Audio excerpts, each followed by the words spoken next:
Vrai journal, est-ce qu'il y avait une équipe éditoriale? Est-ce qu'il y avait un rédacteur en chef, un directeur? Non, il n'y avait pas vraiment de rédacteur en chef. Il y avait, pardon, on était une équipe. Excusez-moi. Moi, je vous en prie. Prenez un peu d'eau, s'il vous plaît. On était une équipe assez réduite. Il n'y avait pas de poste défini. Il n'y avait bien évidemment pas de salariat.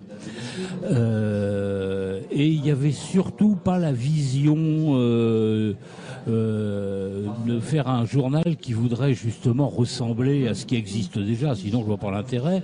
Et en plus, si c'est pour faire de la vraie fausse objectivité qu'une bonne partie de la profession de presse porte en sautoir, comme ça, vous savez, c'est une page pour la victime, une page pour le bourreau. C'était pas du tout notre tasse de thé, quoi. C'était pas non plus un tract déguisé en journal, mais c'était une autre forme d'expression avec un langage qui était souvent assez débridé, et aussi, chose qui est fondamentale, un refus total et inconditionnel de toute forme de censure. Alors justement, dans le Petit Rouge de Touraine, il parlait de quoi? Il a parlé de tous les aspects de la vie, comme je disais tout à l'heure. On avait aussi bien des recettes de cuisine, de préférence bio déjà à l'époque, que des exemples de grèves quand il y en avait d'actualité. On a beaucoup parlé d'antimilitarisme, on a beaucoup parlé d'écologie, on a été dans les tout premiers, le mot était pas du tout à la mode. On a hélas aussi assez souvent parlé de l'extrême droite qui à l'époque à Tours a commis un certain nombre de choses. On va pas s'étendre là-dessus, hein, il y a prescription. Alors aujourd'hui, Cécile Perrin, la presse alternative, elle a quasiment disparu. Enfin, il y a des titres qu'on pourrait peut-être associer à la presse alternative, le Canard enchaîné ou même la rotative, si on veut parler du local. Mais somme toute, ces formats-là n'existent plus. Hein. C'est le jeu de l'économie, c'est le jeu de la réalité, peut-être aussi de la presse aujourd'hui.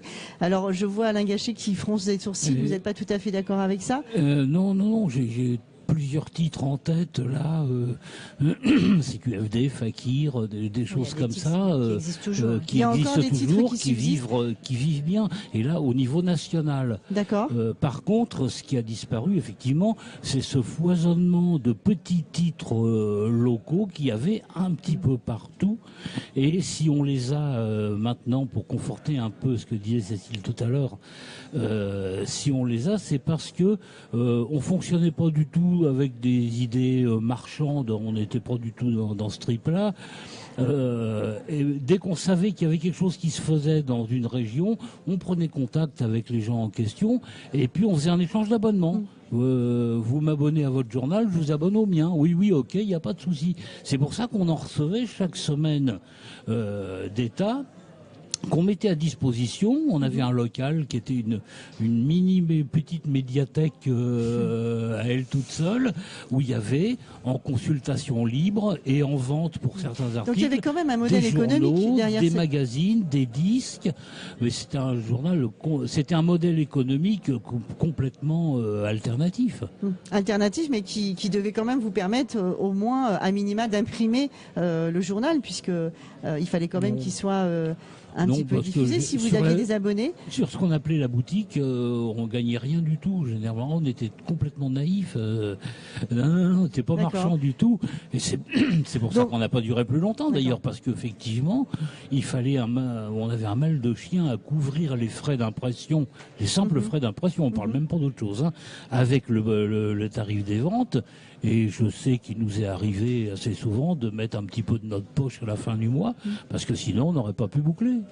Donc je rappelle donc Alain Gachet que vous êtes le cofondateur donc de ce titre de presse alternative qui a été créé à Tours en 1975, le Petit Rouge de Touraine, et qu'on peut donc retrouver en consultation donc grâce à la médiathèque de la Riche qui est en train de faire un travail de numérisation progressif, si j'ai bien compris, d'à peu près 300 titres, 400 titres, c'est ça C'est 300. Alors après, voilà, sur des logiques plus locales, l'objectif c'est pas de numériser les 300 titres, mais de travailler effectivement. Là, on était sur la frontière entre guillemets départementale, donc on raisonne sur la région. Donc ce serait pas les 300, mais si tout le monde le fait dans sa région, on devrait avoir quelque chose d'intéressant. Pour répondre à votre question de très rapidement, de parce tout qu'on va à être l'heure, obligé oui, de terminer. justement, mais vous l'avez posé. Donc, oui, mais allez-y. Sur que sont devenus tous ces médias et tout ça. Je crois qu'ils ont largement investi tout d'abord la radio. Oui. Les radios, ce qu'on appelait à l'époque les radios libres. Les radios libres, oui. Et les nouvelles technologies, on retrouve énormément de choses maintenant sur Internet. Et en ce qui concerne le local, c'est la rotative. C'est Radio Béton. Ah, pour la radio, oui, Radio pour Béton. La radio. Et non, la rotative, c'est d'autres gens, c'est une nouvelle génération. Oui, mais qui s'inspire quand même de cette. Qui s'inspire, oui, qui s'est beaucoup inspiré de ce qu'on a fait, effectivement, mais qui est un média sur Internet. Et je sais qu'ils ont quelque part dans un coin de leur tête l'idée d'une édition papier, mais bon. À mon avis, c'est pas encore à l'ordre du jour. Affaire à suivre donc. Merci Cécile Perrin et Alain Gachet d'être venus nous parler de cette presse alternative. 13h58 sur Cité Radio, la radio des Assises. Le Mic du week-end s'achève. On se retrouve à 15h pour la deuxième édition donc du Mic des auteurs, tout en auteur avec Joseph Pénisson. Voilà, donc on vous retrouve tout à l'heure à 15h.